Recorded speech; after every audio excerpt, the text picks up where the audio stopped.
안녕하세요. 과통형통 북한과학기술 토파보기 변학문입니다.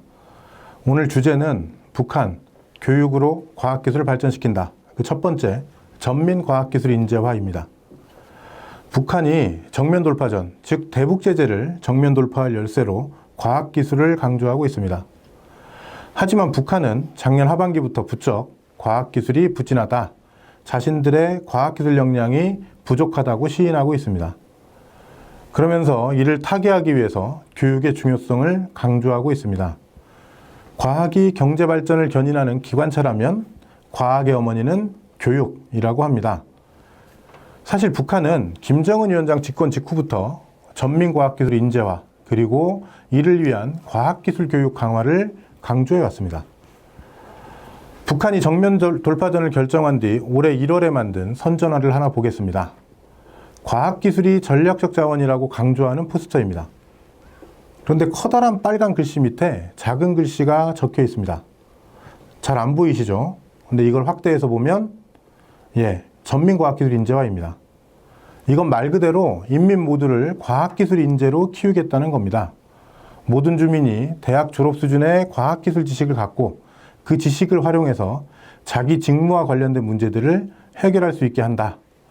과학기술의 시대인 현 시대에 크고 작은 여러 문제들을 과학기술로 풀어가게 한다는 것입니다. 그래서 북한은 전민과학기술 인재화를 과학기술 발전을 위한 핵심 전략 중 하나로 교육의 가장 중요한 목표로 삼고 있습니다. 전민과학기술 인재와 관련한 그 교육과정은 크게 세 가지, 그러니까 우리의 초등학교인 소학교부터 고등학교에 해당하는 고급 중학교까지의 초중등 교육, 고급 전문 인력을 양성하기 위한 대학의 고등교육, 그리고 공장, 기업소, 협동농장 같은 산업 현장의 성인교육으로 나눌 수 있습니다. 북한은 전민 과학기술 인재화를 달성하기 위해 이 모든 과정에서 과학기술 교육을 강화했습니다. 여기서는 초중등 과학기술 교육을 강화하기 위해서 어떤 정책을 추진했는지 살펴보겠습니다. 먼저 의무교육 기간을 연장하면서 수학과 과학 교육 시간을 확대했습니다. 북한의 의무교육은 70년대 초부터 유치원 1년, 소학교 4년, 중학교 6년에 11년제였습니다. 그러다가 2012년 9월에 소학교를 1년 늘리고 중학교를 초급 중학교 3년, 고급 중학교 3년으로 분리한 12년제 의무교육을 결정했습니다. 그리고 교과서 개정, 기초과학과 컴퓨터 교육 확대 등의 준비를 거쳐서 2014년부터 실시하고 있습니다. 국내 전문가들의 연구 결과에도 수학, 과학, IT 수업 비중이 높아진 걸로 나옵니다. 예를 들어 남한의 고등학교에 해당하는 고급 중학교에서 수학과 과학 수업 비중이 11년제 때 31.8%에서 12년제에는 4%포인트 늘어났습니다. 교과서도 최신 과학기술 내용을 반영하고 단순 지식 습득이 아니라 학생들의 체험과 직접 참여, 통합적 사고력과 응용력을 높이는 쪽으로 바뀌었다고 하고, 게다가 교육 내용도 꽤 어려워졌다고 합니다. 북한 학생들도 저희 아이들처럼 수학과 과학 때문에 좀 괴로울 것 같습니다.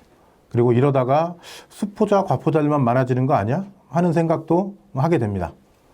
그렇지만 북한 당국은 중학교에서 과학기술 교육을 결정적으로 강화하는 게 매우 중요하다고 말합니다. 중학생들의 전반적인 과학 수준을 높여놓으면 대학생들의 역량도 높아져서 고급 전문가를 더 많이 길러낼 수 있고, 대학에 가지 않고 직장 생활을 하는 사람들도 지식 노동자가 될 수 있다고 기대합니다. 다음으로 학교의 교육 환경을 개선하고 있습니다. 북한은 교육의 현대화, 정보화라는 이름으로 학교 건물을 새로 짓고 교실에 컴퓨터와 시청각 기자재를 설치하고 각종 디지털 자료를 열람할 수 있는 전자열람실을 만들고 전자교과서도 보급하고 있습니다. 물론 국가재정 상황이 좋지 않아서 순차적으로 진행한다고 합니다. 2016년에 평양 중등학원 그리고 초등학원을 먼저 현대화하고 이곳들을 표준으로 해서 17년에는 전국 60여 곳을 현대화했고, 그 다음에는 이 60여 개 학교를 본보기로 삼아 230여 곳을 현대화했다고 북한 매체들이 전하고 있습니다. 끝으로 우리의 특성화 고등학교와 비슷한 기술고급 중학교를 신설했습니다. 기술고급 중학교는 각 지역의 경제와 지리적 특성에 맞는 기술 과목들을 가르치는 학교입니다.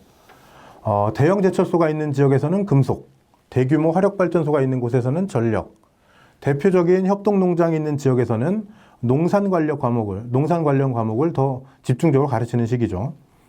이렇게 해서 지역 경제 발전과 여러 부문에 필요한 현장 중심의 기술 인력, 북한식으로 실천형 인재를 확충하려는 겁니다. 2017년 각지에 100여 개 학교가 문을 열었고, 최근에는 IT 특성화 고등학교를 할 수 있는 정보기술 고급중학교를 도마다 하나씩 세우고, 170개 정도 되는 모든 시군의 기술고급중학교를 하나씩 선정해서 운영할 준비를 하고 있다고 합니다. 북한 계획대로라면 기술고급중학교는 지역 기술 인력의 산실이 될 것 같습니다. 자, 이제 정리하겠습니다. 북한은 과학기술 발전을 위해서 전민과학기술 인재와 기치를 내걸고 있고, 이걸 실현하기 위해서 과학기술 교육을 강화하는 여러 조치들을 취하고 있습니다. 그중 초등교육에서는 의무교육을 1년 늘리면서 수학과 과학기술의 비중을 높이고, 교육 환경을 개선하기 위해서 교육의 현대화, 정보화를 추진하며 현장 기술 인력을 길러내기 위해서 각 지역에 기술고급중학교를 만들었습니다.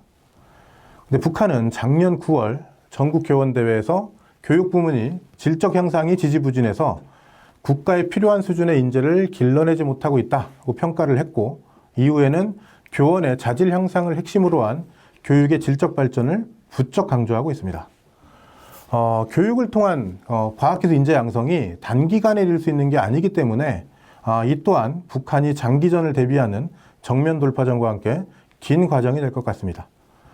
이상 북한 과학기술 토파보기, 북한 교육으로 과학기술을 발전시킨다, 전민 과학기술 인재화였습니다. 감사합니다.